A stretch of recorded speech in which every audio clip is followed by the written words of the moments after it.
Who is that on the radio? Who is that on the radio? Who is that on the radio? You really want to know who's on the radio? Come on. Let's talk about it. Jeffrey. Let's talk about it live with Jeffrey L. Miller. Watching is the best decision you'll ever make. Saturdays from 6 p.m. to 8 p.m. Eastern. Call or text in live. 470-251-4647. Hashtag Let's Talk with Jeffrey. And come check us out on www.statusnetwork.net. Or download the Status Network app on your Apple or Google Play Store. Let's give them something to talk about. It's almost showtime, people.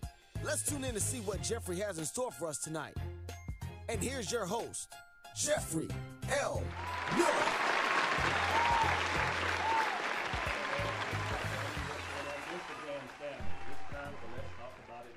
Jeffrey L. Miller. Every Saturday from 6 o'clock p.m. to 8 o'clock p.m. This is exactly how we do it. We are on the Status Network. This is the future of broadcasting, and once again, we got a hot show for you today. The phone number is 470-251-4647. Now listen, we're talking about colorism today. Colorism in Hollywood, colorism in the community, colorism around where you are, colorism. That's what we're talking about today. We got 3 guests with us right now. Somebody else is on the way. You know what they say about folks from around the way now. They're always late. They don't CP time. Is that colorism? It might be. But we're going to talk about a lot of stuff today. Let's go ahead and welcome our guest to the show. To my right, introduce yourself. Hi. Hello, people. This is your girl, Kelly Kells. It's absolutely wonderful to be here. Thank you, Jeffrey, for the invite. I'm super excited, so let's get started. Oh, my goodness. It's going to be off the chain. Welcome. All right. Now, on the left of me, on the couch, Kiki, welcome back. Well, hello. Greetings to you from the colored section. Since you got us all the way over here on the couch, and we separate, so, you know. Good evening, Kiki Richardson here. I'm excited. Every time we get together, it's always a good time. Always a good time. I expect nothing less. Wonderful. Welcome back. Brother James, welcome back, sir. Yes. Go ahead and talk to that microphone. Yes, I'm happy to be in the colored section. Yes. It's so nice. I told you I was going to be one of those shows. It's going to be off the chain today. We're just getting started. Now listen, first of all, I'd like to welcome the guests to the show. It's always a pleasure to have people to come on and spend time with me talking about relevant and important topics. Now, it's a really nice day today in the A. Today is my mother's birthday. It's my mother's 49th birthday. Yes, it is. Happy birthday. Don't worry that I'm 48. It's her 49th birthday. Happy birthday, Mother. I hope you're watching. Don't watch this first segment, though, because I'm going to get kind of off the chain. Okay? Wonderful. Just a little bit. Now, we got our guest in here with us. We're going to be talking about colorism today. It is my mother's birthday, but still, you know what time it is. It is time for you to close your mouth and listen. You ask me some questions, I give you some answers from a man's point of view. Now listen, I got one reason for the habitually single woman and one reason for the habitually single man as to why you might be single, but before we get to that, here is my disclaimer. Now see, what I'm going to talk about might not apply to you. If it doesn't apply to you, I don't want you to put your foot up in this shoe. You like that, Kiki? But if it does apply to you, I want you to put both feet in both shoes and walk around in them because you're about to learn something tonight. Now ladies, you go first. Ladies, some of y'all are single simply because of your uncontrollable mouth. I need you to hear what I'm saying. Your mouth is uncontrollable. Don't get it twisted. If a man disrespects you, if he does something that he's not supposed to do, if he's not treating you right, of course you're supposed to say something about that. You're not supposed to be quiet about that stuff. You're supposed to make known what the problem is, and he should make the proper steps to correct it through changed activity. That ain't what I'm talking about. I'm talking about that uncontrollable mouth that just has to be right all the damn time. You can be wrong as hell, but you're going to go back in time and pull out that one time where he was wrong on the 25th of December in 2004. You're going to bring that right now to 2018 just to make his ass wrong right now. Uncontrollable mouth. Ladies, I need you to understand, your mouth is powerful. You can build something up or you can tear something down. Don't get it twisted. Men, we got options. We ain't got to put up with that foolishness. And for the most part, we won't. There are a lot of cleanup women out there that's waiting on us to leave your ass and that uncontrollable mouth single. Oh my goodness, I told y'all it's going to be off the chain today. Kelly Kales, what do you think? I can agree with you on, yes, I can agree to a certain extent. Certain extent, okay. Yeah. He had a good point. You know, as women, we do tend to sometimes bring up the old, and All the damn time. not all of us, but I'm guilty of it. I say I'm guilty of it a little bit, bringing up the old and trying to bash you for it and make you feel bad and bring up those old emotions. But, Right. I'm just gonna say, yeah, that's so true. I can't even really give you an answer for it because I'm conflict with it. I agree with you, but then at the same time, I don't do it always, or I don't say women would do it always, but Y'all do it enough. but you men, like you. Wait, we ain't talking about the men yet. We're just talking about the women. Oh, we just talking about the women. Okay, well, yeah, we do it enough. Boom. Kiki, how you feel? I feel with my hands. You know what? That's exactly what I'm talking about. That type of foolishness right I'm there. just saying, you asked me a question. Okay, What do I feel about what you just said? absolutely. I believe that there is a lot of truth to that. Women don't know when to zip it, lock it, put it in the pocket. And we have a tendency to have a very long memory when it comes to what you do versus what we do. Absolutely. And so I think in addition to the fact that we don't know how to shut up, we also usually want to pick the fixer-upper. Like we are remodeling a house, we're going to get the one that needs a little work, but then we always want to talk about all the work you need. We want to complain about all the things, as this leak and this dry. We go, no. But you you picked it. Deal with it. Love it. Brother James, well said, Kiki. What do you think? I agree. I agree. Right. I mean, I was lost without. I just. Well said. Well said. Right. All right, fellas, don't think I'm letting you off the hook. Fellas, you are next. Fellas, simply put, some of you are single because you have no clue as to how to give your woman an orgasm. I need you to understand me now. I'm just not talking about that physical orgasm. I'm talking about that mental stimulation that a woman requires to be fulfilled. Don't get it twisted. An orgasm, yes, is physical, but you start with the mind and you build through the body. You're just trying to start with the body. And continually to work the body will only get you so far. Get inside a woman's head. Start, foreplay on Monday and tease her all the way up to Friday. And watch the floodgates open. I need you to understand, fellas, first of all, you have to be consistent. That's a big part of foreplay right there. You have to also make sure that you are a man of your word. If you cannot do something, make sure you make it known and make that the exception and not the norm. And the last thing that you have to do, just communicate. And when I say communicate, I don't mean just when you're ready to blow up. I mean, along the way, let her know when she is off. Not in a way that's putting her down, but say, hey, this is what I need from this relationship too. Okay? When you do those types of things, that gives that mental stimulation that makes the cookies sweeter. Woo, I need you to understand me about them sweet cookies. Y'all know about that. Y'all know about that. Okay. But failure to do that, fellas, you might be able to give a woman a physical orgasm through her body. But then you'll just become the maintenance man, the plumber, that one guy she calls every now and then, a jester to the queen that will dismiss your ass when she don't want no more.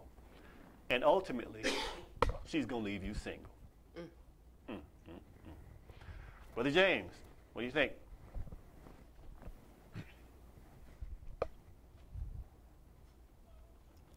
Well, I agree.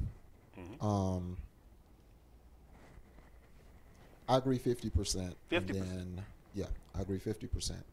And then because it's a two-way street with everything on both sides. It's a two-way street. So you can't necessarily say that it's a situation where if I do all of these things, everything's gonna work out right. Because you know, some women are prone to, and not picking on women. Some women are prone to drama.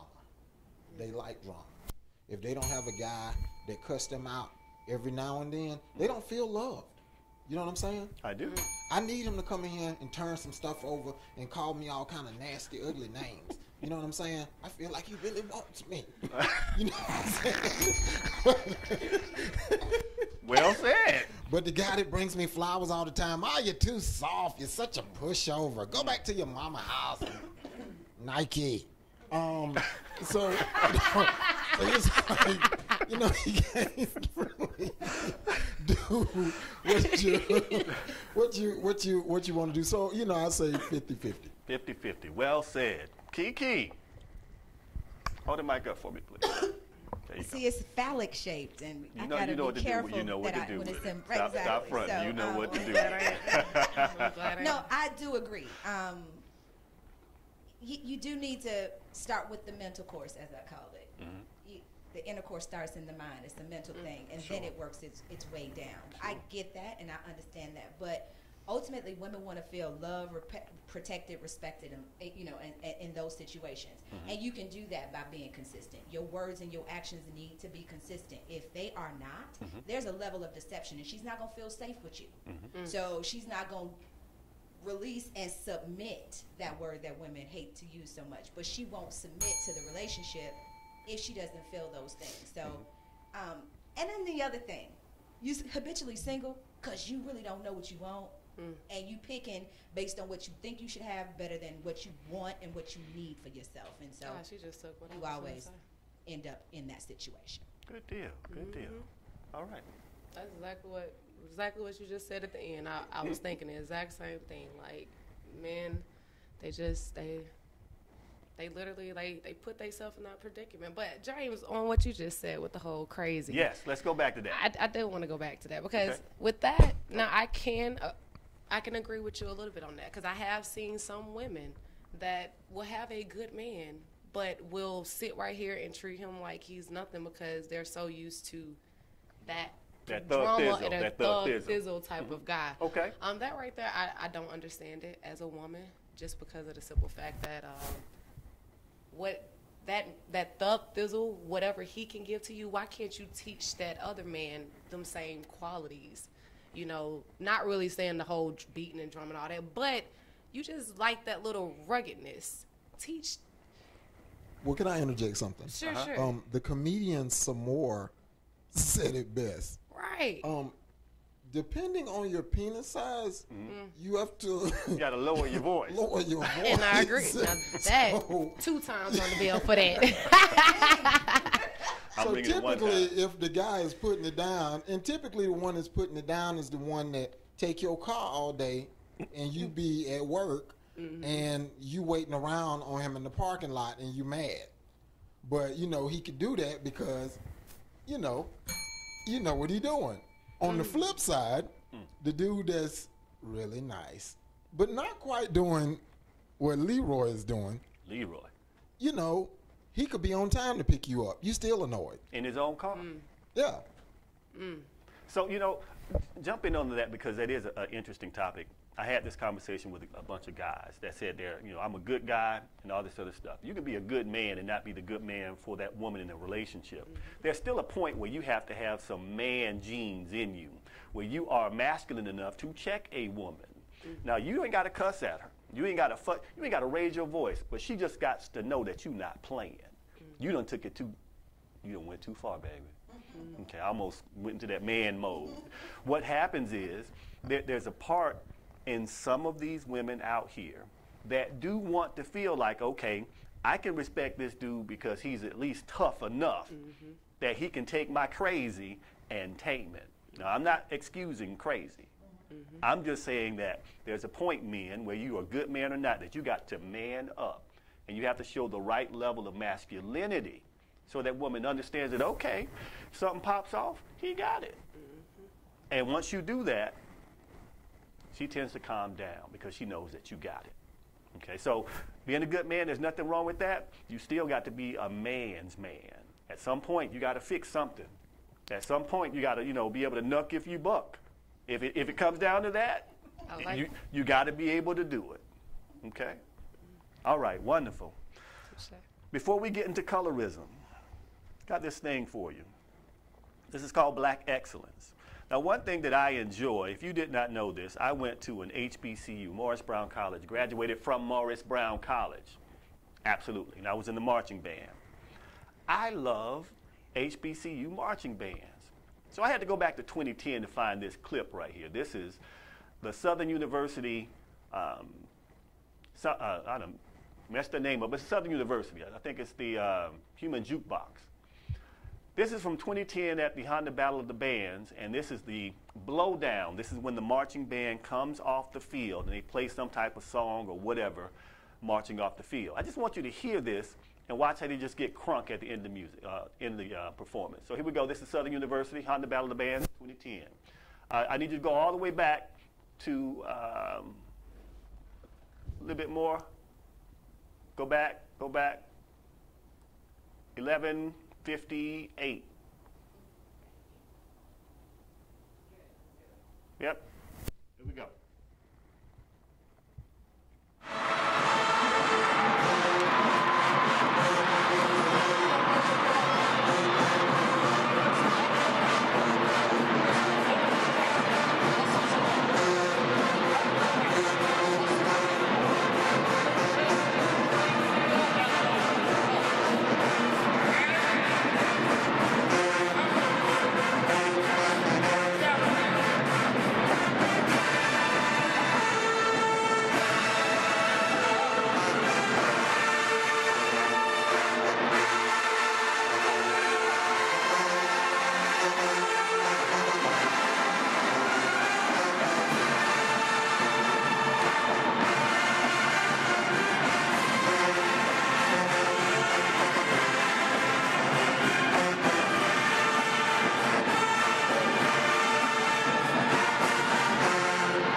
Let's see, 4-man front right now. Y'all know what I'm talking about.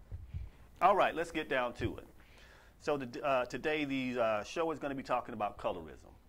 Now, I just want to go around and ask each one of you individually, have you had any situation that affected you where you felt like you were discriminated against because of your complexion? We'll start with you, Kelly. Oh, we started with me? Yes, ma'am.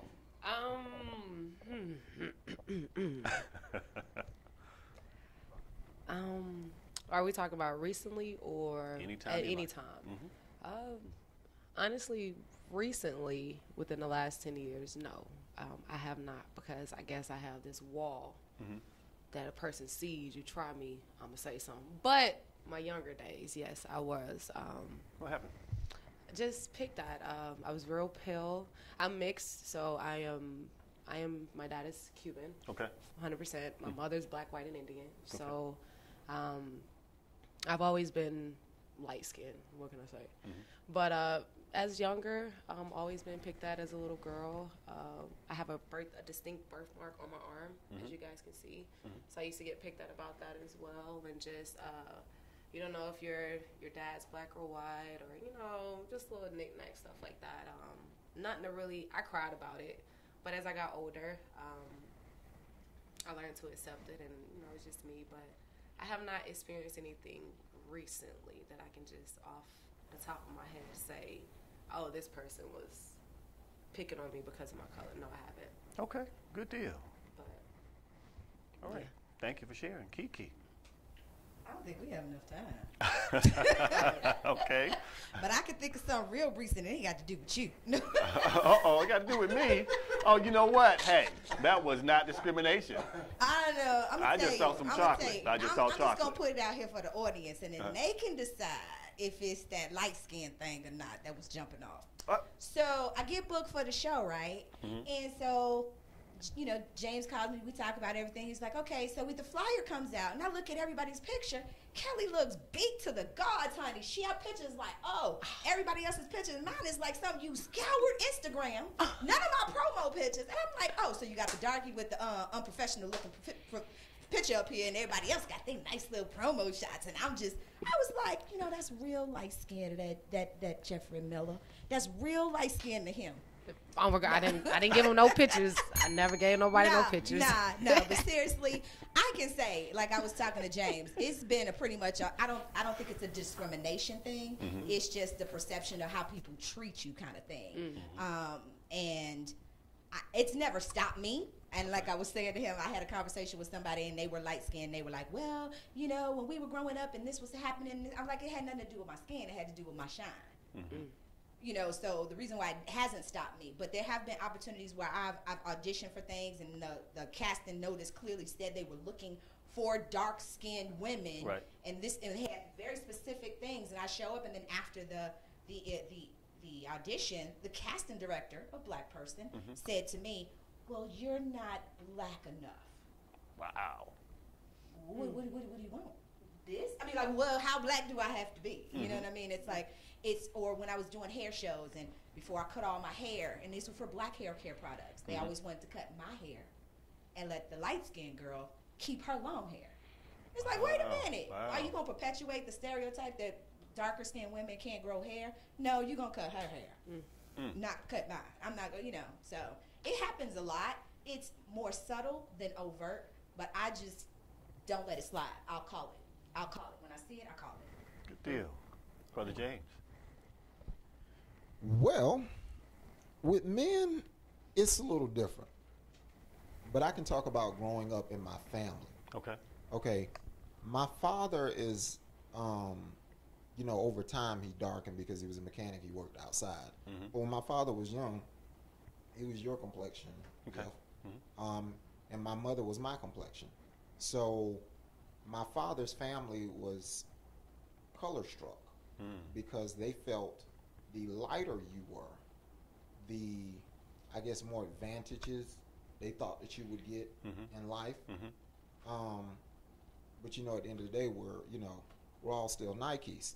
So, you know, it was just like, I'm just...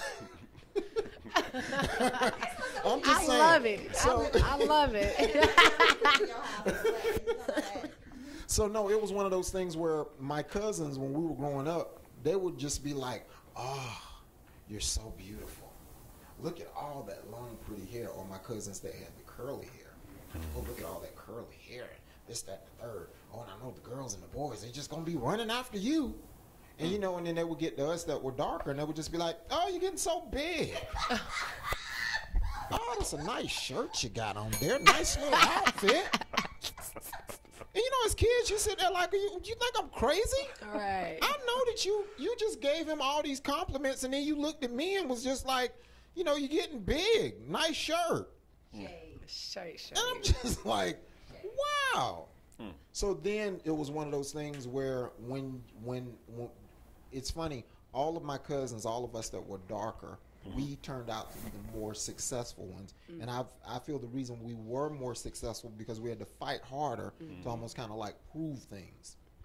Now, in regards to discrimination per se, it's not really discrimination because most, well, I'll say this. When I was in junior high, you know, you had the DeBarges, Prince, Albie Sure. You had all these different people that were popular, that were light-skinned. Right. By the time that I got into high school, you had Morris Chestnut, you had Tay Diggs, you had Michael Jordan. You had all these people that were Denzel Washington, that were the rave, that were dark-skinned. And for the most part, it seems like it hasn't shifted yet. You know what I'm saying? So in that regard, when I got to college, you know, I got a lot of compliments and a lot of play because I was tall and I was dark skinned and, you know, good looking. All right. Good looking. All right. A good looking Nike. Confidence. Now, one second, because I want to address something real quick. The picture of Kiki that I selected was a picture of her by herself. The picture I had in my inventory had someone else on it. And I didn't want to use Kiki and Cousin Chan, since Cousin Chan wouldn't be here. So I picked a picture where I thought her smile was absolutely radiant. And the shirt said, I'm the one you need to look out for. I'm trouble or something like that, which actually fits her personality.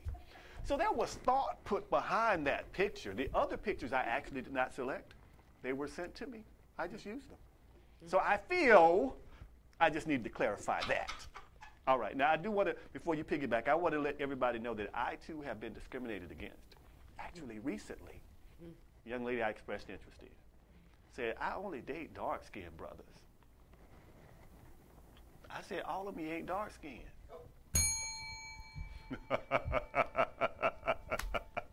She still didn't go out with me, though, so it is what it is. All right, you wanted to piggyback on what James said. Yeah, he made a comment about how all of his lighter-skinned family members have ultimately become less successful, or they're not as successful as the darker-skinned ones. And I can say that from what I have witnessed as being a darker-skinned person in this world and having family myself, a lot of that has to deal with, I think, the fact that we had no choice. It was, you know what I mean? The lighter skin, they didn't have to. It was like, you can focus. You don't have to focus on anything. The ride is going to be easy. Just show up. You know what I mean? They weren't forced or put in a position to say, hey, step up. Is that always the case? Absolutely not. But in this instance, it's kind of like, you know, get your education, you know, this, that, and the other. You know, but for some of my counterparts is, oh, you're so pretty. Pretty gets you in the room, but smart keeps you there. Fair enough. Fair enough. What I want to do, the thing that actually caused me to want to do this show, earlier this year in Miami, there were these models. They were down in Miami, and they went for this fashion call, and a lot of them were turned away, and they were all dark-skinned. They were told that, you know, the auditions are closed. They got in the line, and they opened it back up. Now, we're going to watch this video. There are a lot of layers to this. We'll come back and talk about it. But this is models discriminated against in Miami. And when we actually play this video, you'll see that these women are some very beautiful women. They're very attractive. They have their hair in a natural state. So when we come back, I just want to talk about the effects, or the whole, go back up for me. The whole thing about, that's it right there, the whole thing about natural hair versus straightened hair, and the impact that it has on all of us. So we'll play this video, we'll come back and we'll discuss it. Go ahead and roll clip. Red carpet looks. The ESPY Awards took place Wednesday in Los Angeles, where celebrated athletes and stars flocked to the Microsoft Theater to be honored during the 2018 ceremony. Although some came to play, others came to slay. The red carpet shined bright with stars. Tennis player Sloane Stephens looked stunning in a red suit with no top undergarments, showing a little skin. She's gorgeous. All right, so we're going to come back to the video in just a moment, but before we do that, let's talk about this hair thing. Now, first of all, I ain't got no hair. Ooh. My hair ain't never been, you know, smooth and silky. I did have waves back in high school and in college before my first wife took all my hair. But the bottom line of it is, what I want to talk about, I just want to know from the ladies, of course, and from you too, James, when it comes to hair, have you always felt pressured to have your hair a certain way, or you just wore it however you wanted to wear it? I will start with you, Kiki. Well, hold the mic up for me.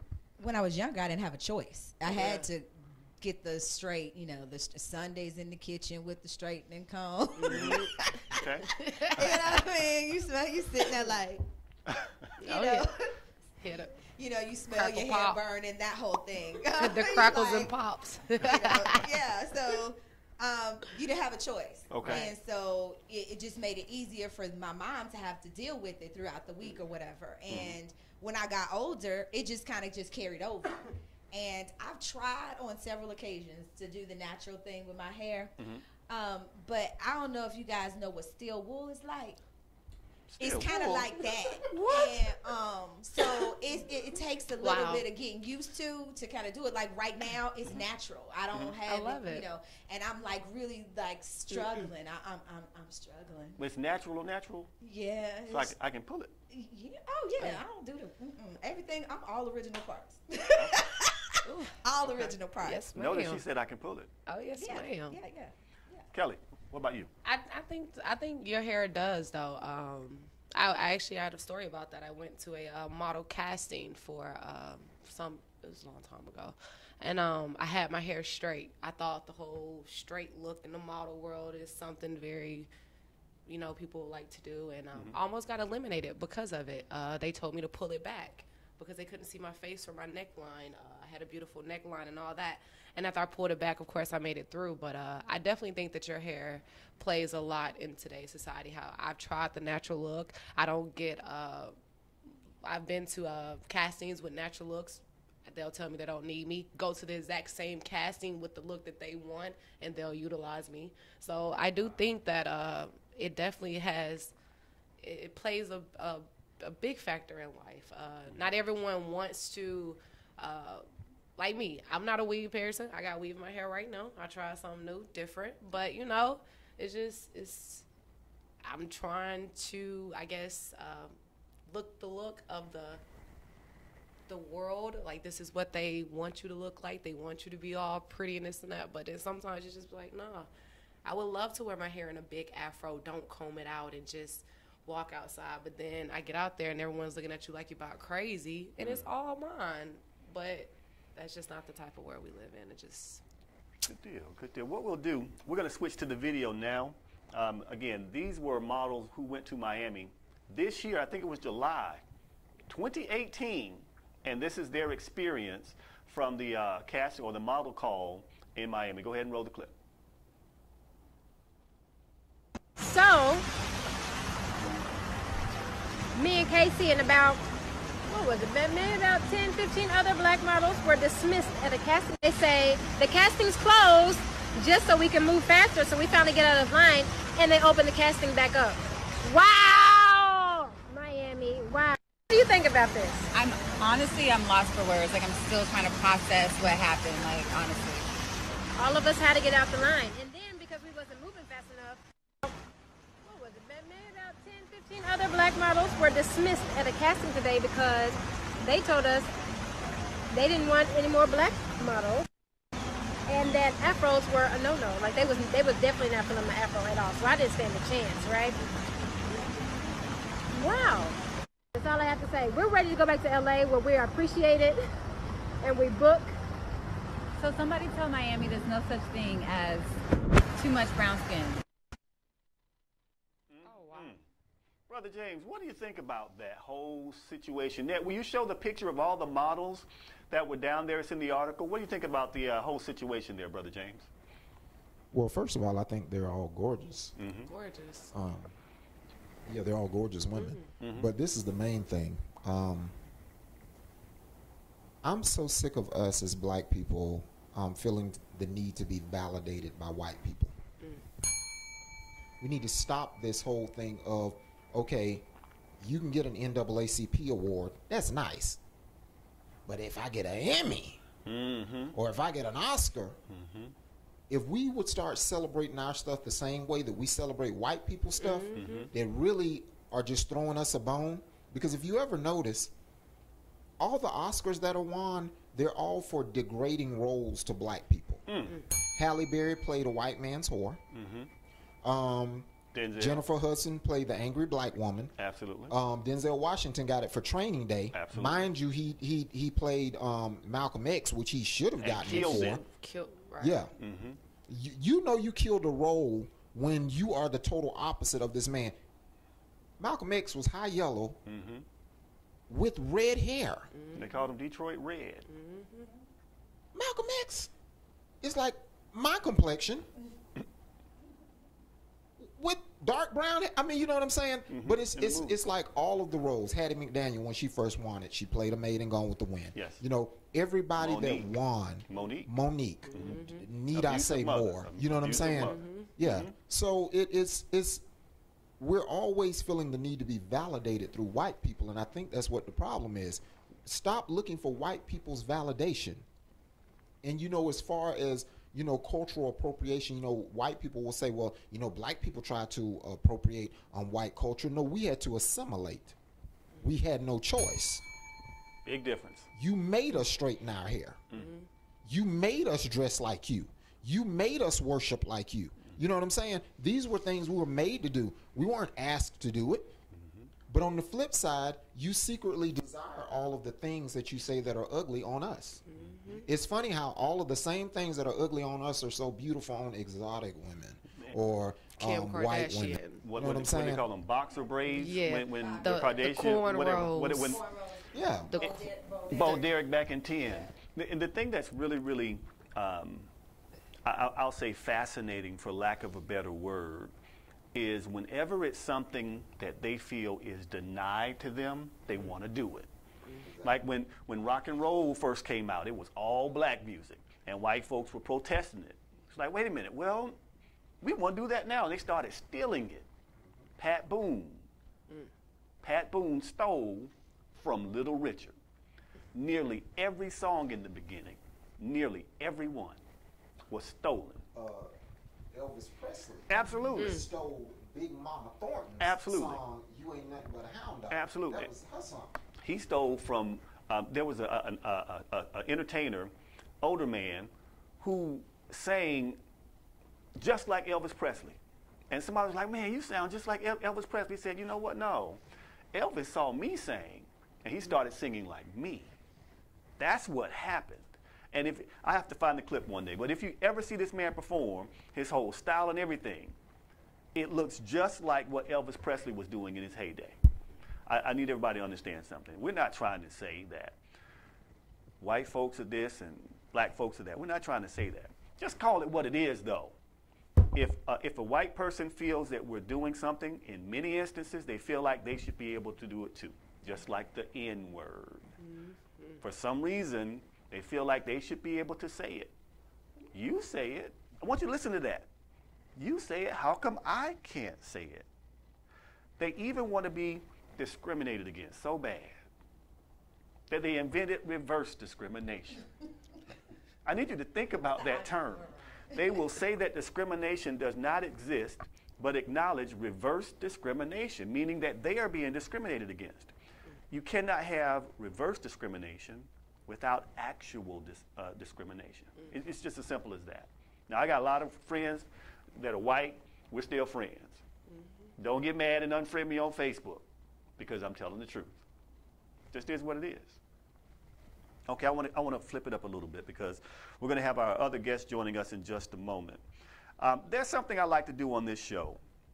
Every now and then, I'll find something that's really, really, really inspiring.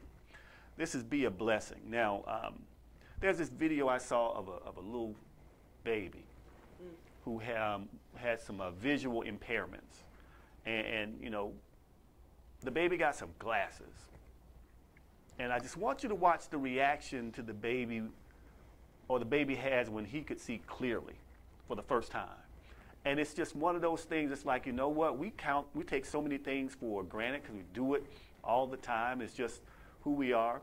But when you see the newness and the joy in the baby's eyes, it's just amazing. So this is a little segment I like. It's called Be a Blessing. Go ahead, roll clip. We got the baby's first pair of glasses. Okay. He already hates it. Christian. Open your eyes, buddy. Hi.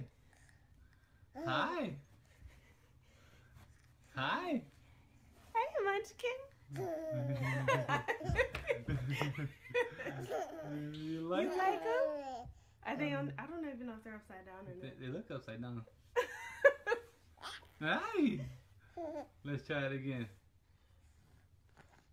No, that's right. They have right? things. Okay. Hi. Yeah, you gotta put them down more. Like that. There you go. Oh. Hi. You like them, huh? You like your glasses? You can see now. You can see. Mwah. Hi. Oh, yeah. You can't see? Man, I wasn't at the doctor today. Uh-huh. When I put them contacts in, I felt that like that little boy. You feel like a little baby?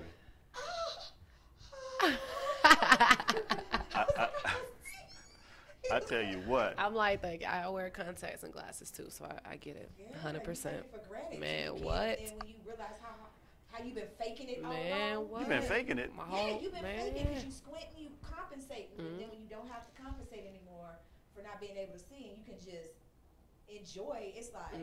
All right, now, Kiki, I'm going to need you to hold the mic closer to you, because folks can't hear you. No, I'm just kidding. Thank you. Thank you. I'll put it in. Appreciate you. Okay, let's get some comments from Facebook. Here we go. Sure. V says, some people are prone to drama. There are some men that like and must have drama as well. We were talking about this earlier, and I don't disagree. There are just some people that thrive in drama. I don't. Yeah. But there are some people that will start it and nurture it and grow it and actually dwell in it. Kiki, you know anybody like that? I know a lot of people like that. They're not friends of mine. I was about to say, They're how do you friends have of them? other people that Okay, I know. okay. I keep very little drama in my immediate sphere. I can't do energy vampires. I don't. You can't. Don't come around me with it. Wonderful. I have all kinds of crystals and all kinds of sage and all. I got some of all of that for you. It will ward you away, and you don't want to be around me. Understood. You're like, sheets, yeah, don't save yourself. That means the sage is working if they feel that way. Yes, don't do it. I don't like drama men because they remind me of women, and I don't do women, so I don't do it at all. Fair enough. Kelly.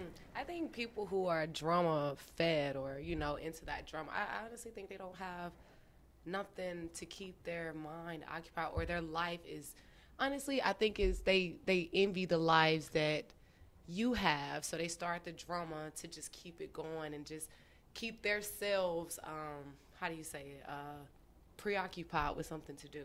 It's people who don't have lives that start drama is what I say. If you keep yourself busy with things that you love to do, you have no reason to be in nobody else's business starting drama. Good deal. Good deal. There's Brother some James. people that they'll find drama in That's what I'm saying. in any situation Agreed. because they're emulating what they are used to. They may have come up around drama, and so it doesn't seem like that everything seems fake if everything is going smoothly because they're used to their up and down, that contention, that that tension. So they create situations. I don't want to get too deep, but the subconscious has to be right. And so if you're used to a situation where it's constant drama and trauma all the time, your body, your subconscious will create scenarios to prove itself correct to get you back to that level of homeostasis. So you have that. So that's why a lot of people do it. I'm sorry. Coach came out of me. No worries. No worries. Brother James, what do you think? I think in a lot of situations with have you ever noticed like some men, they have women that tend to be very controlling and very dramatic? I've noticed in a lot of those cases, those men are typically men that don't work or the wife carries the load. Right. So it's almost like they allow her to act this way because she paying all these bills. And maybe if I say something, I'm going to get thrown out. You know what I'm saying? And it's like, you need to man up, Nike. And you need to, you know what I'm saying? And get your stuff together so that, you know what I'm saying? Because it's sad when you allow yourself to basically be, to be punked, so to speak. Sure. Because you won't step up to the plate. You know what I'm saying? I do. You need to get a job. I do. She probably wouldn't be so dramatic, and she probably wouldn't be so controlling. You would tend to start arguments when you paying all the bills. You know what I'm saying? You come in, he taking a nap. Get your, you know what I'm saying? Understood. Nike, get up. You know what I'm saying? You been filling out applications? Right. You know what I'm saying? You've been doing anything. That'll Other than sleeping. But I think those just are on a symbiotic regular relationships, though. I think they Hold need that each microphone other. up for me, Kiki. I think they're symbiotic relationships in essence that they need one another. If she didn't pick the good for nothing guy that's not going to do anything, she wouldn't feel comfortable with somebody who's just as busy. Because what's she going to do now? She don't know. She doesn't have anything to argue about now because this guy has a job. Let me throw a wrinkle in that because they might have started out and he was working.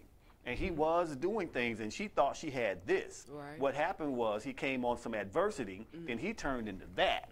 So now that she spent all this time with what she thought was this, she don't want to feel like she's wasted time. So I understand where you're going. I understand I'm just where saying, you're going. There may not be that perfect symbiotic relationship. It may be, hey, I've invested some time, and I've seen your potential. I know you're struggling. I'm trying to ride with you. But you got to do something. Doing relationships like I do, right? nothing happens all of a sudden. Everything, there's always a symbol, a nugget along the way that's going to show you cracks in a person's character. And in those extended situations, now because she's been carrying the weight so long, then she sees things more magnified, but it was always there. She didn't recognize it. It wasn't all of a sudden or now all of a sudden. No, that didn't happen. There were things that were going on before that she just did not acknowledge. Now, if we're talking on the micro level, maybe we still have to continue or consider any macro influences out there. When the economy went bad, there were a lot of people that were well qualified who could not get work. So that could affect any man or woman, and the relationship dynamics may have changed in that. That doesn't necessarily mean that that guy is a bum. It just means that, hey, a lot of folks are out of work. You saw a lot of people struggling then. You saw a lot of people getting divorces. Everything rose during that time frame, but it was from a macroeconomic thing, not just this guy, something the woman missed. It could be outside stimuli changing what's happening inside the relationship. But that's the exception, not the rule. Oftentimes, the situation is that she's already picked somebody who's already had some things, some character issues going along. But because he made up for it in this way, she tolerated it. But then when that thing was taken away, it now became a bigger thing. And now she can no longer ignore it. And now she's picking at him. And in his mind, he's like, what's the big deal? I've been like this all along. Why are you tripping? You know, I concede that point. I do believe, though, at the same time, it sounds like what I'm hearing you say is she settled. She overlooked this, that, and the other. And now she's having to pay for it. What I believe is that there'll be some compromises in every relationship. There'll be some things that, hey, you're not going to get 100%. But if you get that 80 and the 20% doesn't have anything that's abusive, or the abusive is on no side of that equation, sometimes you do say, okay, I'm good with this. We're going to make it work. It could have been something like that, where that was in that acceptable range. Let's make it happen. So she may have decided the good outweighs the bad. I'm focusing on the good. And now it's a situation where that bad looking hella bad. Okay. Jay, do you have something? Well, sometimes you just have people that just want to be dramatic. Period. It ain't even got nothing to do with it. I know some guys has got good jobs, and their wives are still just raving wolves. You know what I'm saying? You hear them on the phone when you're calling. Didn't I tell you to take out that trash? You Nikes. You blah, blah. You know, and it's just like, you know, you just got to be, you know, you got to be dramatic. Just, you know what I'm saying? Uncontrollable You wake up mouth. in the morning and you got to have something to say. Uncontrollable you know what I'm saying? mouth. Exactly. Like, I can't even give you a compliment. Well, you look nice today. I bet you tell everybody that. The worst thing I've ever heard in a relationship was this. I had made up my mind that I was going to have some Saturday sex. So I started on Sunday with foreplay.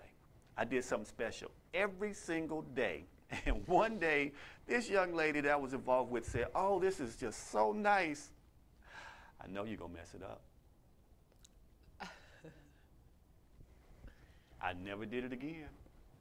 I was just Ever. she that's something she's not used to. Never did it again. I mean, I was cooking, flowers, poetry, just everything I could do. I had already planned it out. It was going to be some bomb-ass Saturday sex. I know you're going to mess it up. Oh, yeah. Okay. Never wrote another poem. Never sent her another flower. Didn't stick around there much longer either. That speaks more about her. Yeah, because I was going to say, yeah. That speaks a lot about who she is as a person and what her expectations of what she should have. Right. She doesn't believe that she deserves all of that. Yeah, Otherwise, that shocked her. Just take it. Just own it. You know how some women you give a compliment to, like he was saying, you give a compliment to, and then they say something to discourage the compliment. Absolutely. It's because they don't believe it themselves, and so I don't think she believes that she deserved that. That's what they see things with, you know, it's always got to be a downside. Right. You know what I'm saying? Right. That's how some people see things. Absolutely. So, you know how you have some people that you will give them a compliment, or you'll tell them something that they do great, and they'll tell you everything that's wrong with them. You know, with me being a photographer, people will walk in and tell me stuff that's wrong with them that I didn't even see. Right. Now that's all I'm looking at. You know what I'm saying? Yeah. It's like, I got a pimple right here. It's like, God. The more you talk, the bigger it gets. It's huge now. You're actually breathing the pimple is breathing now. Feed me. Not a pimple taking over the shit. You know what I'm saying? Kelly even had that situation like with her nipple. Yeah. So, you know, it was What was wrong with her nipple? Of course you would ask. What's the story? I'm just being funny. He This got real interesting all of a you sudden. say nipple, he like nipple. Yes. What had happened? She knows the story. Okay. I'm just picking at you. Let's talk about it offline. She was like, no. Yeah. And she repositioned, and you know, she be posing, and there go the nipple again. It's like, no, you're gonna shoot me. Yeah, it So happens. anyway, Yeah. getting back to the main point. I think we just want to talk about your nipples, Kelly. It be like that sometimes. You can't hide it, can't escape it. I know it would get Jeff's attention. Hey. So anyway, Just saying. but you know, some people they're just drawn to being, you know, problematic. Everything, you know, it's like I have a sibling like that I'm not going to, you know, say who it is, but they're like Debbie Downer. It's just like it's always doom and gloom. Absolutely. You know, you start off the conversation on a high, and they have to find some type of way to make it. You know what I'm saying? To come flying in there with a rainy cloud. Right. You know, some thunder showers. Some negativity. Yeah, it's just like, can we just not have? What was that little? Go ahead and pull the mic back close to you. you. The man was walking around with the little Mic close to cloud. Oh, Yeah. The commercial where the man was walking around It was with the little cloud one of those raining. depression Yeah. drugs.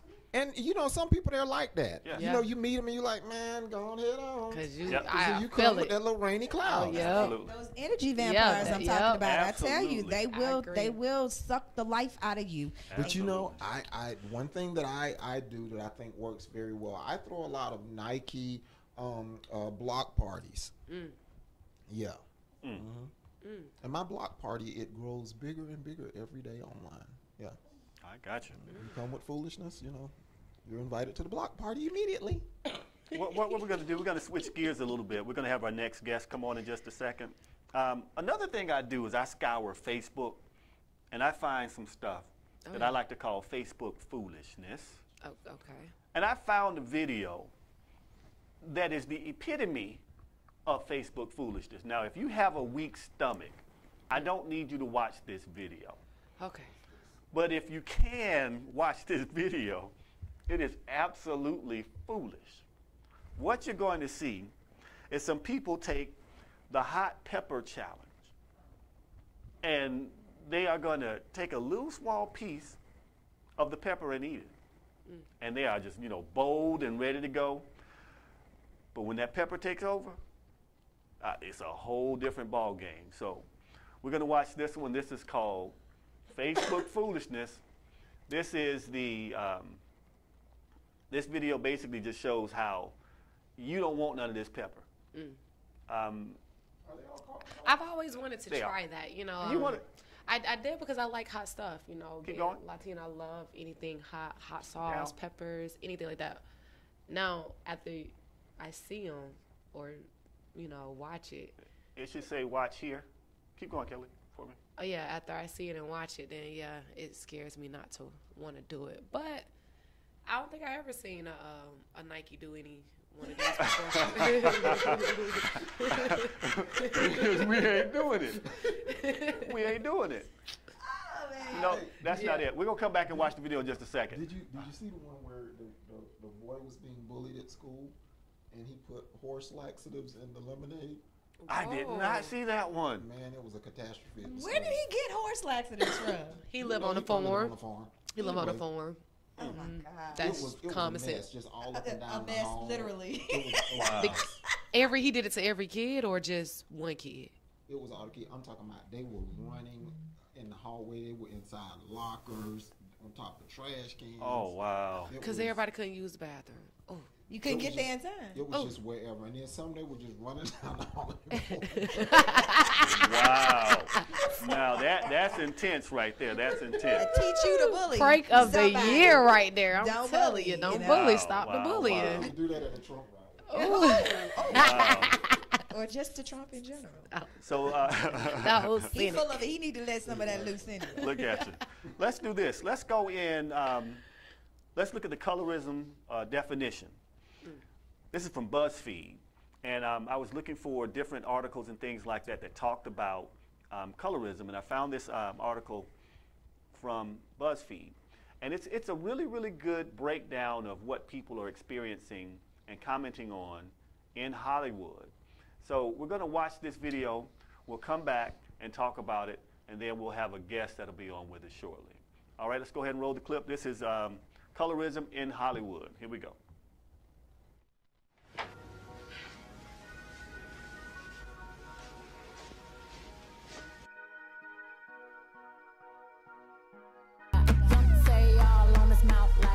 Sentence for every nameless, faceless woman of color that now has a chance because his door tonight has been opened.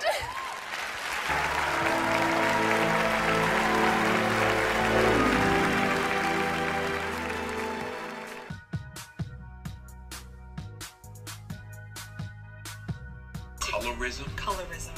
What does that mean? And you see the flyers. Oh, this is absolutely. This is dumb. Come on.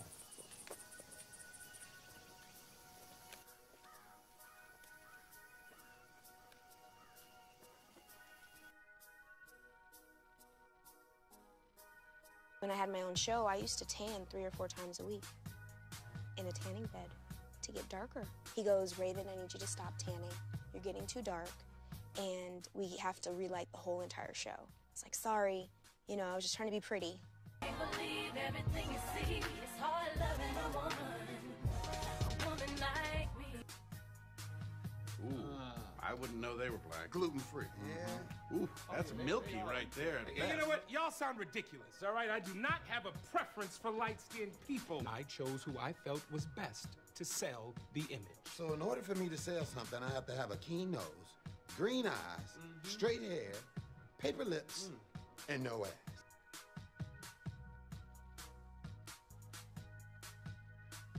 You can say, oh, I didn't get the part because they just gave it to the light-skinned girl. Or you could work hard and one day it might take 20 years and you can be Viola. Thank you. This type of discrimination needs to be exposed.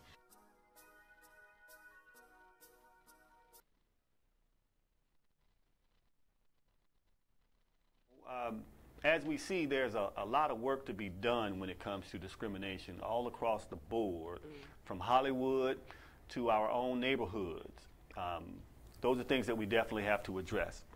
I want to shift gears and welcome our next guest to the show. On the phone is a good friend of mine, Miss Kim Morrow, author Kim Morrow. Kim, are you with us? Yes. Hi, Jeffrey. Hey, good to see you again. Hi, Jeffrey's audience. Hi. All right. Now, Kim has written a book called 8 Pearls of Wisdom, a parenting guide. Yes. Now, this is empowering kids is the way to go. Now, I'm going to ask you some questions, Kim, because I'm an old school father who doesn't mind empowering, but also puts a powerful swing on that bottom if I have to. So help me understand. Help me understand the balancing act that I need to have, or that we all need to have when it comes to raising our children. That is so funny. Yes, yes. And because my children are all grown, and so I don't have to worry about, anybody calling the police on me anymore. There you go. Yes, I was an old school parent as well, and I was raised by old school parents. But the book really isn't about how to discipline your child. Okay. It's more about how to get them ready for this new 21st century that we're living in. Wonderful. Because a lot of times parents just don't know things that they can do to get them ready for the next step, whether it's career, whether it's college. Just to give you a little background, I'm not sure how much your listeners know, but I've been in education for over 22 years. Okay. I've been a teacher. I've been an administrator. I'm a parent. Like I said, I have grown children now. And my son was actually diagnosed with specific learning disabilities at the age of 3. Oh, wow. So I have been in this with him and my other 2 kids, trying to navigate this system, even as, an educator.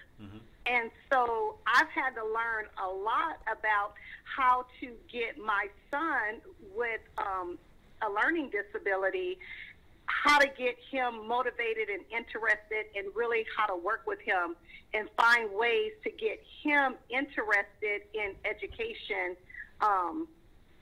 And it's been, you know, it was a struggle. It was a struggle because he didn't read at grade level for a very, very long time. Okay. He still doesn't technically. Technically, he still reads at probably a 5th or 6th grade level. But because I was able to tap into his interests, he's actually doing very well. He's in college now. Good deal. Good deal. So, yeah, so my book isn't about how to, like I said, it's not about how to discipline students. Okay. Your child, it's more about how to get them interested in and how to help them tap into their interests, how to motivate them, how to empower them, how to help them find that joy of learning. So that's really what the book is about, yeah. So let me ask you this question, Kim. Now, when it comes to the 8 pearls at a very high level, give me one of the pearls that you think is the most critical for the children to get in this day and age when it comes to their circumstance and what they're growing up in. Let's see, because I wrote this book for parents. Okay. And so I am going to say the most critical pearl is the very first pearl, which it's never too early to start planning for your child's future. Okay. So now do you mean that is planning really as far as monetary or planning for their education? What do you mean specifically? All of it. All of it? Monetarily, as far as getting them involved with wanting to figure out what do they want to do. So because I've been a principal at a K-12, so I've had parents say to me, well, shouldn't that be something that they start doing in high school where they start researching careers? And I always tell them absolutely not, because even at a young age, 3, 4, 5, you can start introducing them to various careers, various occupations, talking about college, all of those things that as parents we think, oh, when they get older, we'll start discussing it. But actually, as they get older, it's really too late. Oh, because those other parents, the more affluent parents, are working with their children in utero. They're preparing, you know, while they're pregnant, they're already scouting out daycares and preschools that are going to help their children in the future. So yeah, that's probably for parents. That's one of my biggest. That's my most important pearl. That the early you can start just talking, not just talking, but just introducing them. So you take a trip to the zoo with your child, instead of just pointing out the animals, point out the people that work there, point out the veterinarians, point out the trainers, point out these zookeepers, just point out the various professions. And so you're not only pointing out the animals, which, of course, that's what the children are interested in, but you want to point out the careers that go along with that profession. I mean, that visit. Well said. So that's what I mean about getting your children, you know, start them early on that path. Well said. Now, and that's a great point. I have another question for you, first of all. How did you get into writing? I've known you for a long time, and I know you're very intelligent, very smart, very capable. What got you into writing? Jeff, if I tell you this, you will fall out laughing. Okay. I have actually been writing since probably since I was at Morris Brown, but I was a closet writer, meaning that all of my writings, I have boxes. I have boxes of books. And one day my niece was over and she said, you know, she started reading one of my stories and it like ended. And she said, well, where's the rest? I want to know what happened. And I go, I know. I start and stop. I don't really finish them.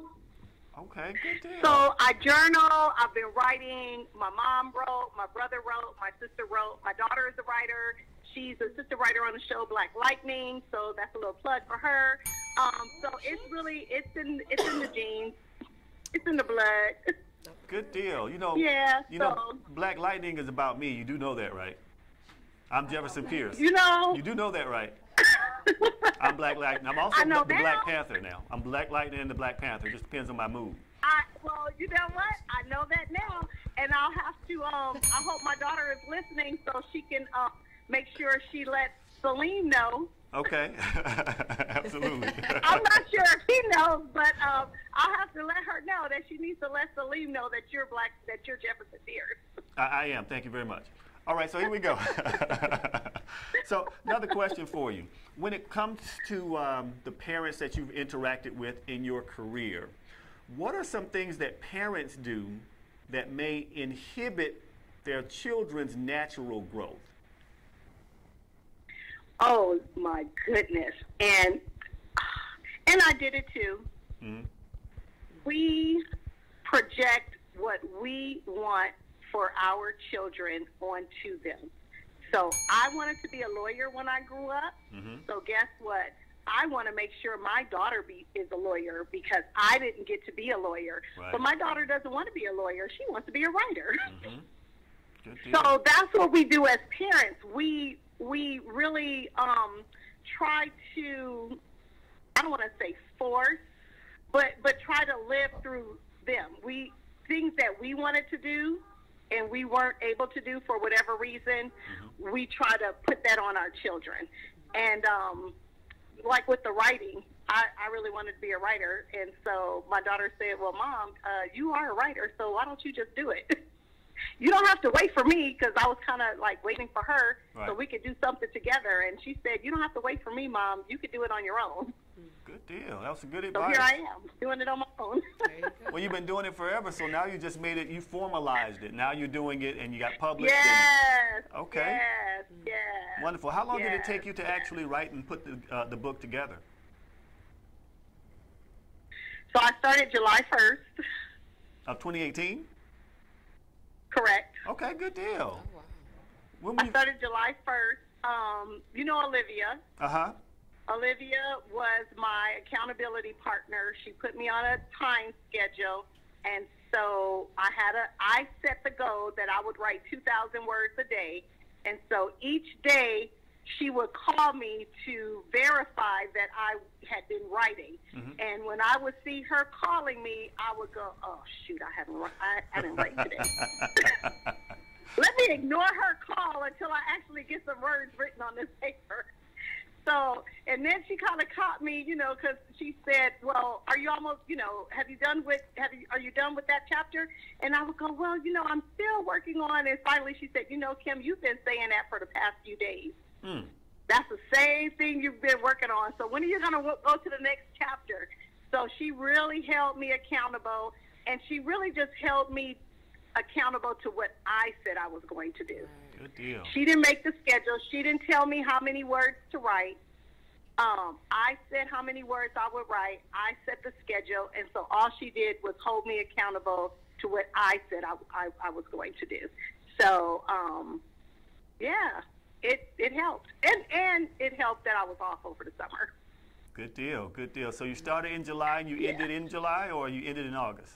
No, I started in July, and I ended in September. Okay, good deal, good deal. So I ended in September. I sent it to the editors in September, and it's with Miss Horton Sheff, and Elizabeth Horton Sheff. She's writing the foreword. That's where it is right now, and then it will be out in November. Good deal, good deal. So yeah, what is the main thing you want parents or any reader of the book to be able to walk away with after reading what you've written?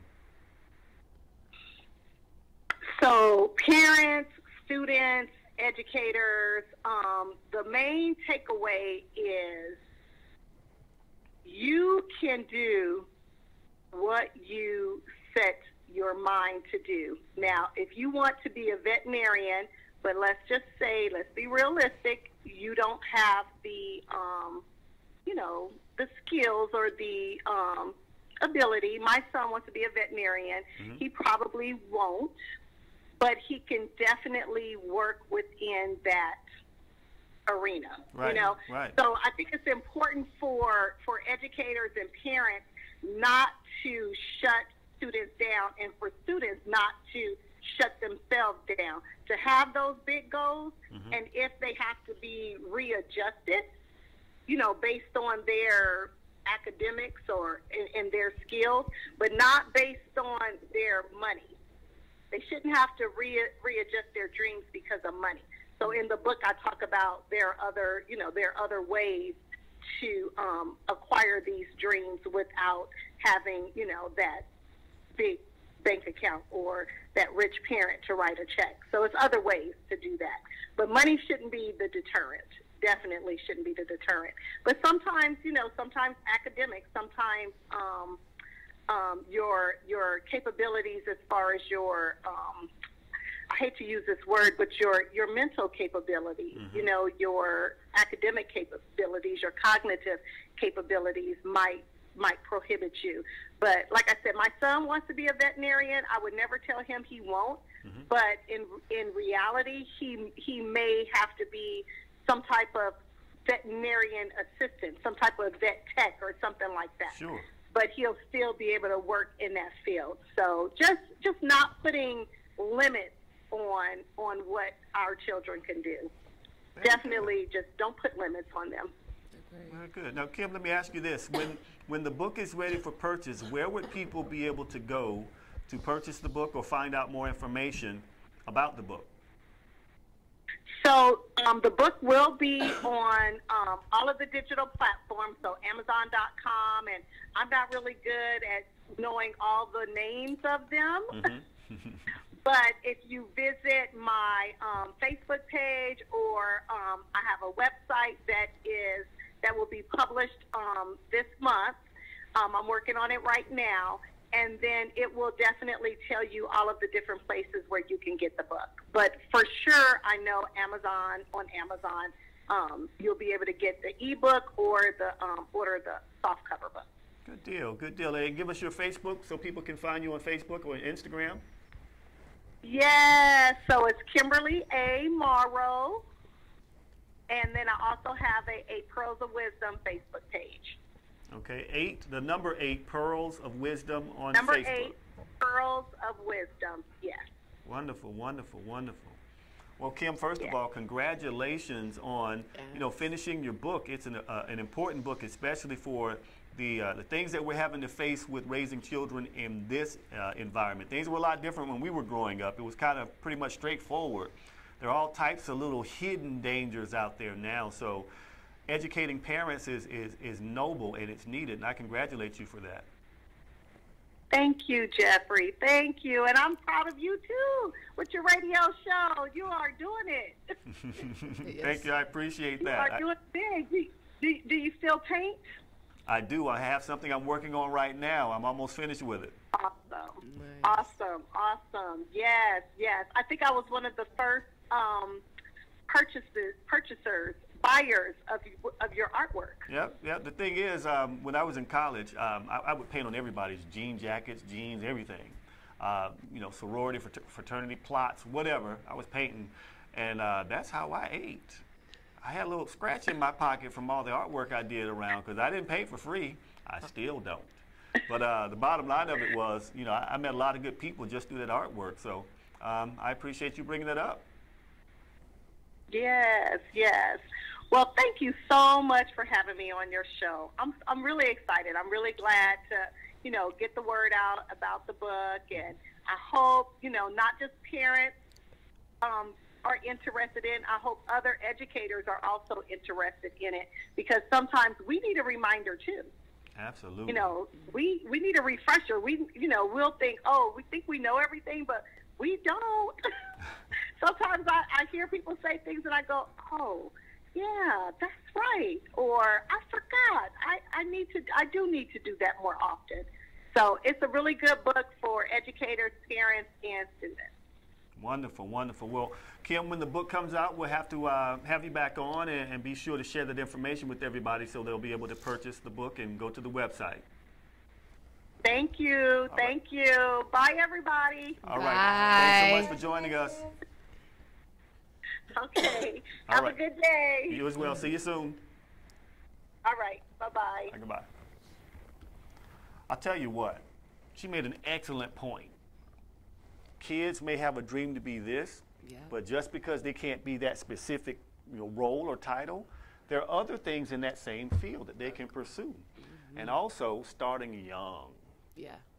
For everything. That makes a whole lot of sense because kids are absolute sponges when they're young. When they're starting to develop, they absorb everything.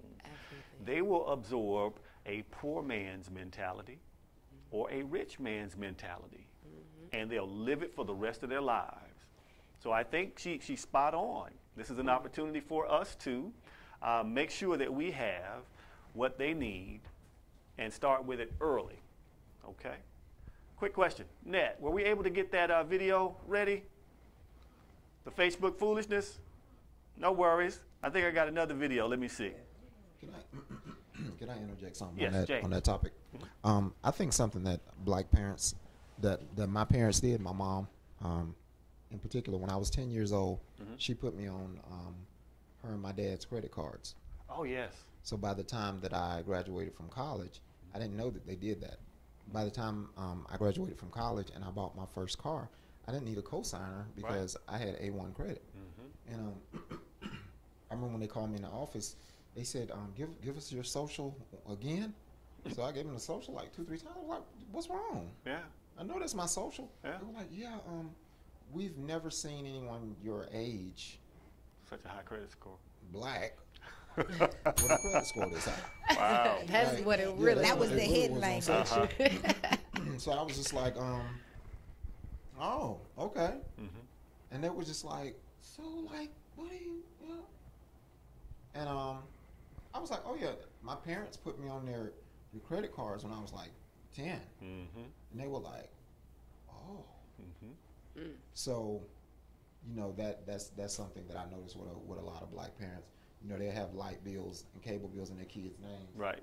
And it's like, why does Tommy have horrible credit at 5? Absolutely. I think it should be against the law for you to put your. It is. It is. Oh, it is. It is against the law now. Yes. Yeah, it was against the law then. Because Well, why do they do it? But the thing is, they're below the age to be able to sign a contract. Right. Yeah. So that is illegal. But it still messed up their credit. It got done. It got done. Yes, it You did. can get it cleared Yeah. off because clearly you can show that you were not of age that could have signed an But agreement. So to James' point, though, I used to work for the phone company, and people would call in, and it would hit. It would say Social Security number less than 10 years, and that's a flag. You can't get service. You got to get a deposit. So they were working things out. Yeah, you're right about the kids being sponges and adopting the poor man's mentality or rich man's mentality. They'll also adapt failure mentality as well. Absolutely. And if you teach your children early on that failure is a lesson, or that failure, well, for my mom, she was always like, failure is not an option. Not an option, right? And I didn't understand that at first because I'm like, sometimes I'm just not going to succeed at everything. She's like, it's still not an option in terms of it's not a failure because you've gotten something out of it. You won't have it happen again. If you do it again, then that's the failure. That's a decision That's right the there. failure. So, You're making poor decisions now. Right. You're not just and I failing. know I done taught you better than that. And you ain't finna be out here in the streets making me look bad, right? So yeah, you have to be very conscious about the messages that you send the children because they will internalize it and bringing it back around full circle to this colorism conversation. That what you say and do, them saying, "Oh, you're so pretty, your hair's so nice and thick. Oh, you've gotten so big." You remember that. You know, you internalize. You're like, "What's wrong with me? Why am I not pretty? Why my hair isn't so this?" So you have to be very careful about it because then it'll go on and go forward, and they will continue to do it throughout their lives. Fair enough. All right, so what we're going to do, I just sent my producer another email with a bank of videos on it And the thing about these videos that I want her to understand is I sent one that we've already played. And this one, I just want to play it again. It's a baby that wants some attention. And I'm showing it because we're talking about kids being sponges. And we talked a little bit about some drama. So we're going to see how it starts early, how you can nip this in the bud when a baby wants some attention and a baby can be kind of filled with drama early. You can spot these things early. So we're going to play this video. We're going to come back and talk about it. This baby wants some attention. Go ahead and roll video.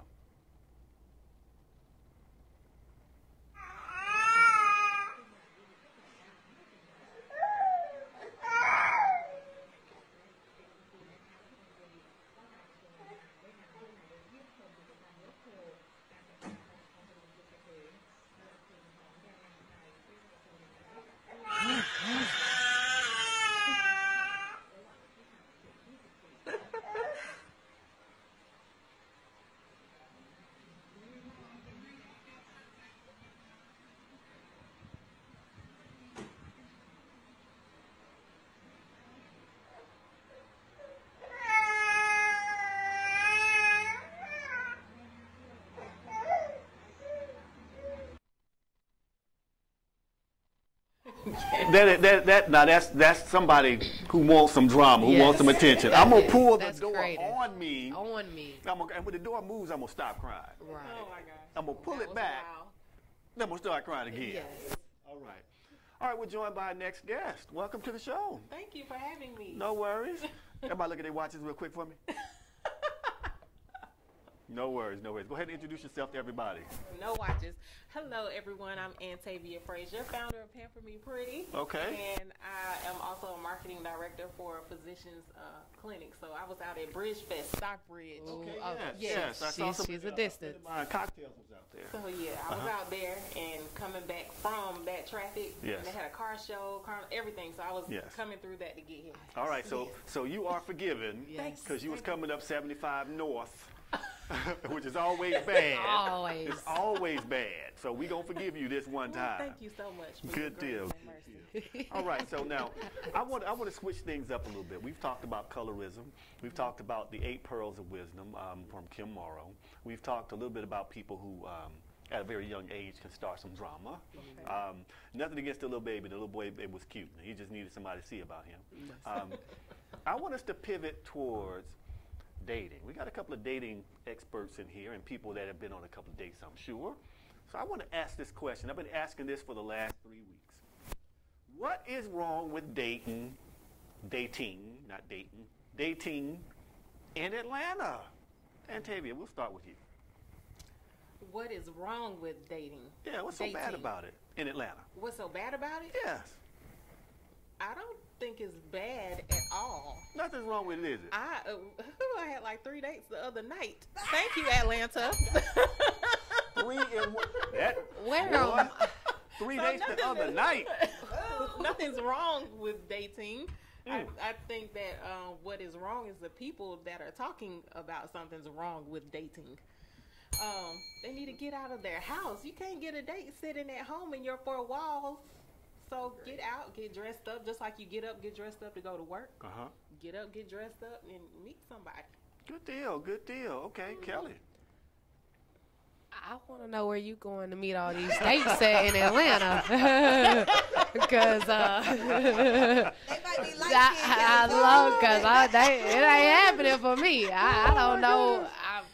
I've been in Atlanta my whole life, and I mean, but she's right though. You definitely have to get out and go experience, go to where do people be at now, like the single folks at, or because every time I go somewhere, dating's just not as easy as it was back in the 90s or the 80s, in my opinion. Like, it's hard. People put too much stuff on a pedestal. Where you go when you go out, or what you're doing. If you got a car to come pick me up, where are we going? You got money. Who's going to pay half on the bill? We're going to split it, or you going to pay off? It's just too much when it goes to dating. Why can't we just simply, like, find someone, go out, have a good time? But you had 3 dates in one night? Girl, you fire. I ain't never did that before. That was like something new for me. I was excited. Girl, I think it's the bald head. I think, yes. I'm trying to tell you, 3 in 1 It ain't the night. bald head, because I'm bald too. I ain't had no damn 3 dates in one night. Well, it's a lot of y'all. It's not a lot like her. Well, fair enough. Fair enough. Fair enough. It takes a very confident woman to walk around with a Man, bald what? head. Thank you. What? Very, very. Kiki.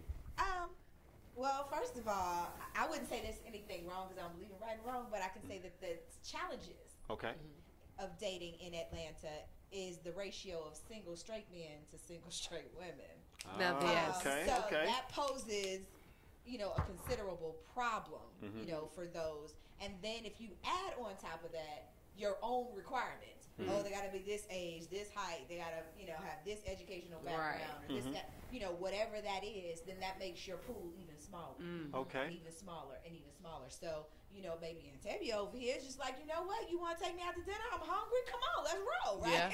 So I think, oftentimes if we take that mentality, maybe you're not interested in him right off the bat, but if you're hungry and he want to buy you a dinner, you go have dinner, and you never know.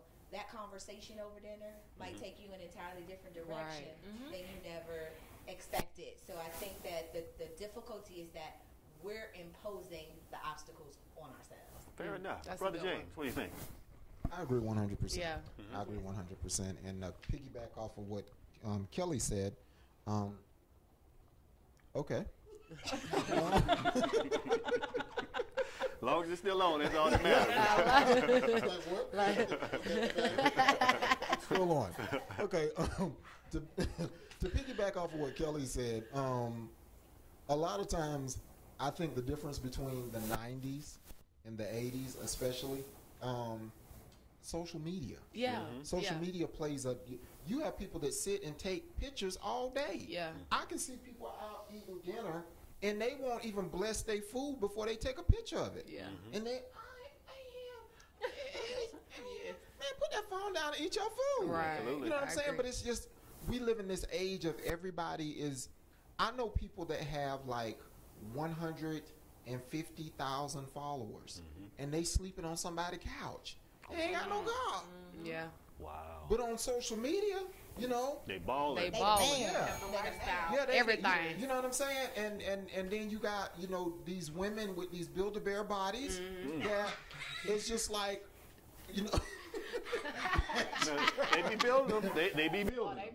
That this is what girls look forward to nowadays. So it's like, I gotta have this. What's that movie with the ants? The ants. The ants. Anyway, like the cartoon. Yeah. Ants. Some of them the butts be looking like that. Like this big, but your butt this big. It's like, come on. But it's.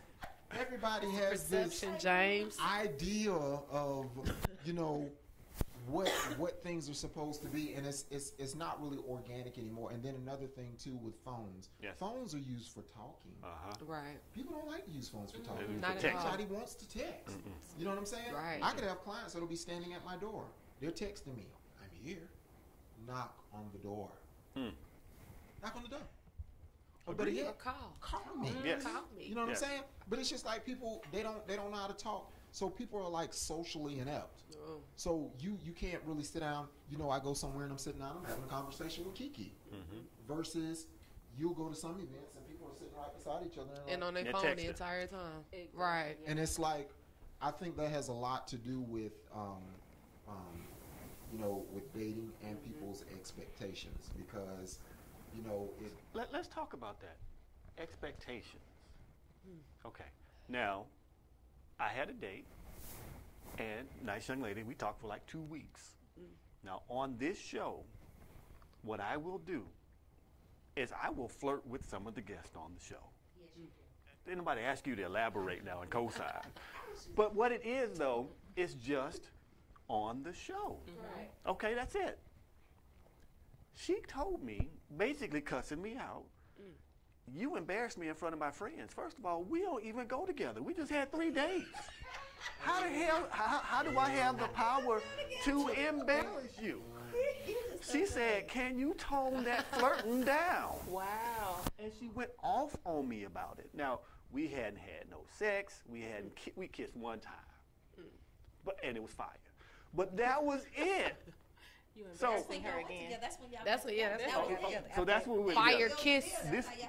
This is what I want to ask.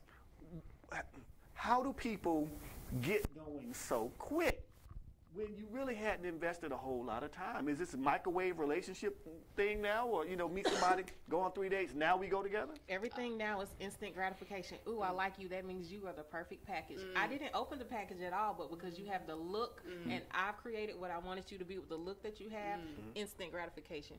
And I think that's where a lot of people are messing up. Yeah. Okay. Yeah. Kelly? Nah, she just took it right out my mouth. That's exactly. Yeah. Okay. James, Kiki? I think it's just a lot of thirsty mofos out here in the world. Just general. You know what I mean? The reality is that people have had so many failed relationships, and then they meet somebody that somewhat meets that criteria or makes them feel a certain way, and then they think it's boom, bam. But what they're failing to do is have that uncomfortable conversation and saying to you, hey, you know what? I really dig you. I ain't dating without a purpose.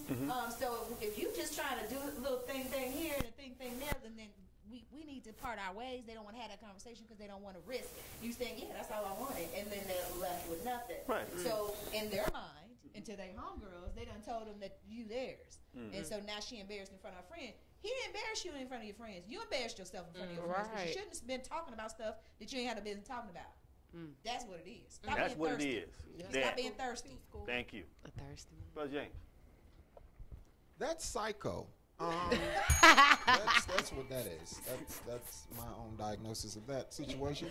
I didn't want to call it that. I had a friend who was like that. She would meet a guy, and she was just like, "It's not going to be a long engagement. I'm already looking at dresses." Engagement? You just met him? Hold up. Ooh. I said, "Well, did y'all go on a date?" No, we haven't been on a date. So, does he even know your last name? Does he even know you exist? Mine. Yeah. So you That's have a lot mine. of Yeah. psychos out here. Because you have people that, they really do. I was at an event one time, and this girl came up to me, and she says, hey, you look like somebody I need to know. I said, oh, okay. So from there, it was just like, she created this whole storyline in her head. And I'm like, I don't know you. Like, you know what I'm saying? Like, we exchange numbers, but I don't really know you, and I see now that you have mental illness that runs in your family, so that's definitely diagnosing people. Going to be no, you can pick up on mental illness. You really can. Especially if you got it yourself. Yeah. Hilarious. See? Hilarious. I love you. Okay, so I love it. The views expressed on Let's Talk About It Live with Jeffrey L. Miller are not necessarily reflected by Status Network, the owners or operators of this station. Parental discretion is advised. No, you know what's funny though? What James is saying is that guys do that too though. Yeah. Oh, what? Okay, let's hear about it. Like for example, you'll meet a guy, you talk to him or whatever, and you tell him you're going to do something, and then when you talk to him or whatever, he's like, well, I ain't even trying to holler at you. A lot. I'm good looking and I'm smart and I'm fun. Okay. Or you couldn't answer my call because you was on the phone with another dude. Why is that always I was. the reason? I was. And you want me to tell him how? Like my life began the day I met you. Like, I'm just supposed to cut off my whole squad because you showed up? I'm sorry, you still trying out, dude. Right. Like, my roster, it rotates from time to time. But So let me ask this, because that's an excellent point. Excellent point. Now we're gonna ask Kel. Yeah. We're gonna come to Antavia. We're gonna come right here to Kiki. We're gonna go to James. I just want to know, when do you figure out it's time to start cutting the other people off in the dating cycle? Like, what does the man have to do, or what does the woman have to do to get you to flip the switch and say, all right, all these other folks, I'm cutting them off. Kel. Wait to go and to a relationship, like something I want to start? Not or just necessarily the relationship, but where you make the mental switch where, you know what, I'm gonna chill on these folks over here and see what develops over here. What does the man have to do for you to get to that point, if he can do anything? Yeah, I was just, nah. Let me. Yeah, that's what I'm saying. Like, it's that's what I'm thinking. It's really what it is. In order for me to switch and drop clear my roster for anybody, you just I'm not asking for everything, but you just gotta, like Kiki said earlier, you just gotta make me feel complete as a woman. Like, I gotta feel as though you have something, like you have a job, or you have qualities, like you're changing yourself to make me happy, like keeping me I shouldn't have to want for anything, or how can I put it? As a man or as a woman looking for a man, if you got all the qualities that I want, I'm not really, I don't know, because I'm dating. I'm not looking for nothing right now, so it's just okay. How can I put it? Because I'm trying to say it a certain way without being too blunt or too rude. No, be blunt. Be blunt. Yeah, right. Bluntness. Yeah, I'm trying not to put it like that, but hello. But honestly, if you just ain't got your shit, if you ain't on the same level as me, I ain't cutting nobody out for you. Just point blank. I ain't saying that you gotta be beyond me, but we gotta be balancing each other. If I know I got a job, I got a car, I got a place to stay, I'm making money, I'm trying to build and make an empire, and you ain't trying to do that with me or on the lines of it, then I'm not gonna cut nobody off for it. But if you are, then I'll wiggle you in some way somehow. Wiggle you in. All right, Antavia. See, the way it goes with my roster is, well, we need to have a serious conversation. We've been spending time together. We've been having conversations, uncomfortable conversations, real conversations, and not, fluff, hot air stuff. Right. So when I start to see the change in the actions of the person behind his words that we're talking about, and then I'm like, okay, are you really serious? And it's, yes, I am, and I'm showing you at the same time. If the guy's showing me that, then okay, yeah, I will. And those guys that I'm not trying to turn into business prospects can get cut off, because eventually you're either a brother, a friend, we are going somewhere, or we gonna make some money together. And if we ain't making no money together, I don't need you on my roster anyway. Fair enough. Kiki. Well, Antavia took the first part of mine. First, we have to have the uncomfortable conversation about it. We have to make some agreements and, understand where our journey is going, whether it's together or not. Okay. And then I have a man mentality in a lot of ways, because I don't really cut you off. I don't. You just fade away. And then you just kind of like fade to black, right? That's a good way to put it. You never, I never come. There's nobody that ever comes and gives you your papers telling you, I need your playbook back. We don't, you know what I mean? It's none of that. You just don't never get called to play again, for a while or at all. You know what I mean? So it's just one of those things, because if I'm spending time and energy with this person over here, I don't have time to engage with you. So sooner or later, you're just going to be like, oh, you don't mess with me no more. Yeah, no, I really don't. You get that hey stranger text? Yeah, the hey stranger, what's going on with you, what you been up to? I've been up to a whole lot. Thank you very much. And that's pretty much it. I keep it real brief. I ghost you. Fair enough. Brother James. Okay, so to me it's like, if you do things, if you pay attention to detail, like if I like a particular type of candy. The way you said candy. Yeah, it was very nasty. It didn't sound nasty. It did. This way he did candy, it. Though it changes. Like, it'll be hard Jolly Ranchers, or it'll be Starburst this week. Juicy. Continue, James. Pay attention to detail. The way you like candy, though. I'm sorry. You have to pay attention to detail, ex-wife.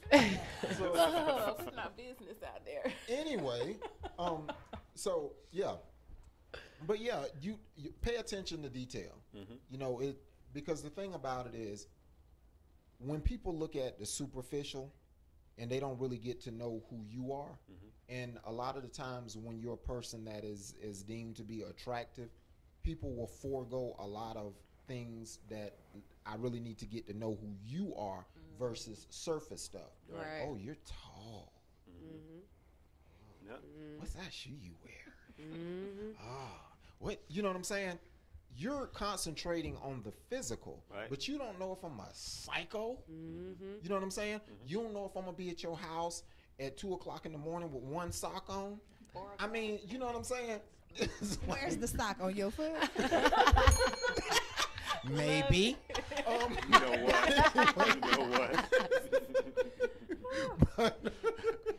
That might be a good thing. You showing You know Miles what? with just one sock on. I might be like, You know what? I'm just saying. I want y'all to understand something. I knew where the show was going to go today. I knew it. You know, but, you know, that's what we like about our guests. You know, so I want to put this out there, and this is to the brothers. I'll guarantee you the easiest way for you to get a woman to cut everybody off is you sit there and you tell her, hey, this is my plan for us. This is how I see you. And this is what I want. I'm hoping you want the same thing when you go forward with me. Something like that. I'll never forget. 8808 was the last time I had that conversation. And I said, hey, listen, I know you've been dating other guys. I've been dating other women. I don't want to do that no more. I just want to date you. And her eyes started sparkling. You want that sparkle. Because when her eyes are sparkling, something's firing off in her brain. And right there, from that day forward, the way she acted with me, the way she interacted, changed. Because now she had that commitment. It had been verbalized. Now, we weren't married. It was just like, look, we in a relationship. We ain't just kicking it. It's me and you. And she, okay, I'm good with that. But up until that point, guess what? She didn't call me on Fridays because she was dating on Fridays. I have no right to say nothing. Every other, after that point on Fridays, guess who she called? Because I put it out there. All you got to do, fellas, if you really want that woman to start cutting people off, tell her that you're making a commitment to her. Agreed. They're gone.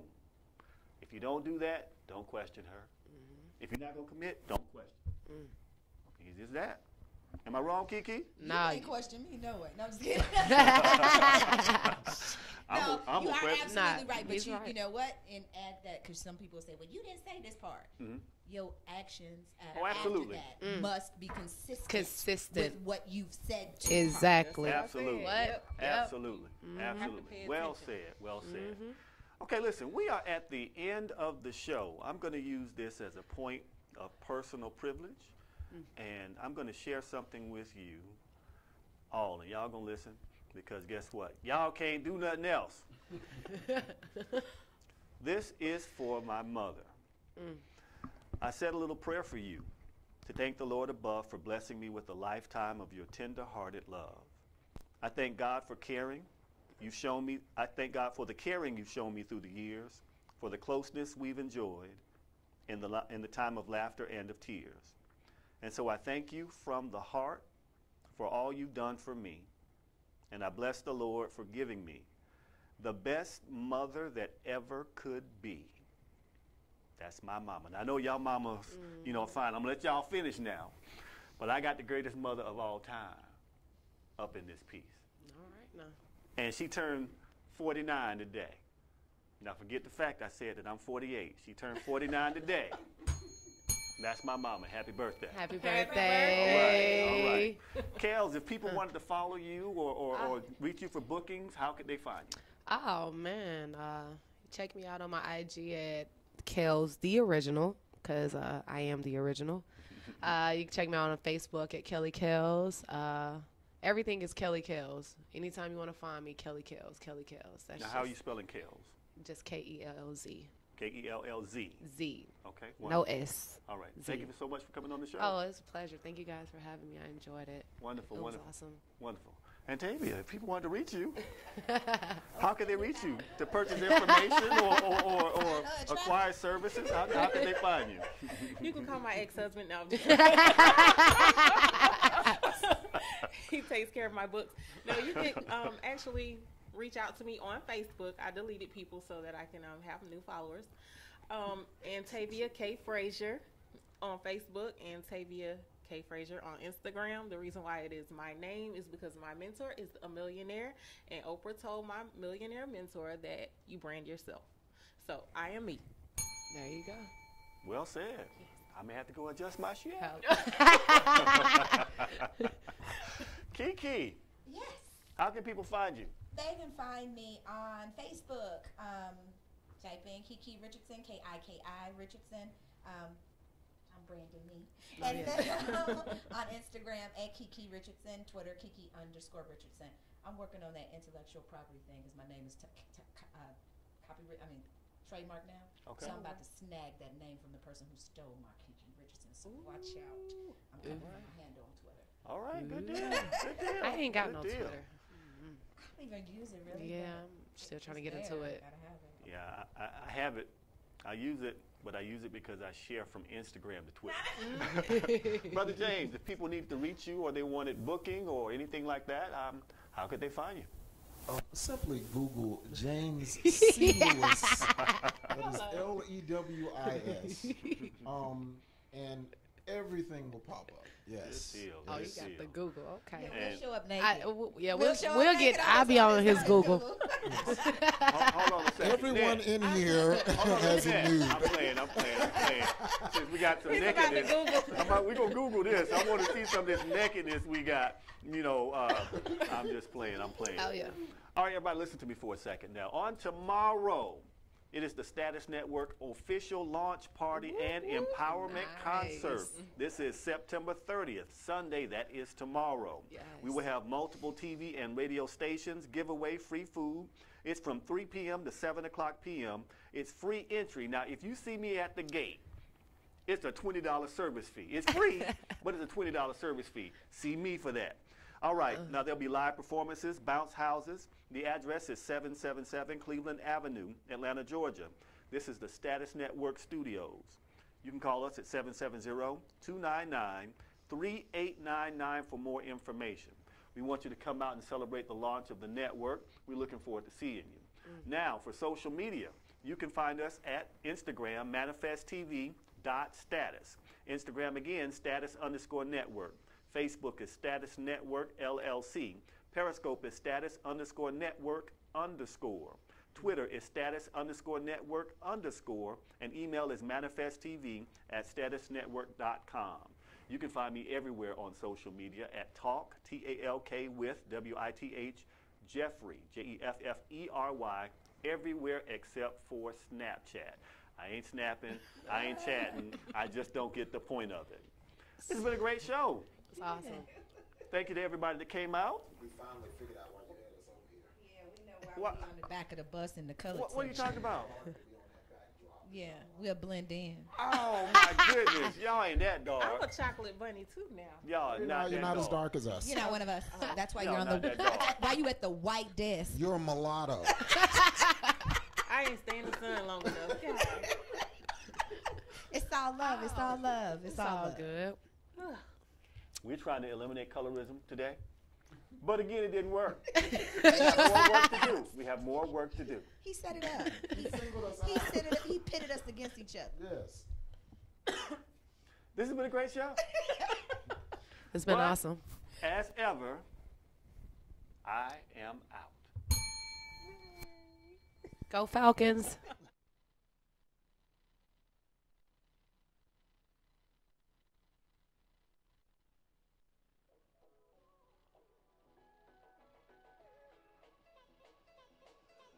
So now, you know. Now that you know about Jeffrey, and let's talk about it live, come be a part of our family. You know we had to give y'all homework, right? Keep up with the show. Follow us on all of our social media platforms. That's Facebook and Instagram. Would you like to listen to the show on the go? Make sure you download the Status Network app on your Google or Apple Play Store. Want to talk to Jeffrey? Dial 470-251-4647. We thank you for listening. And make sure you're back here every Saturday from 6 p.m. to 8 p.m. on Let's Talk About It Live with Jeffrey L. Miller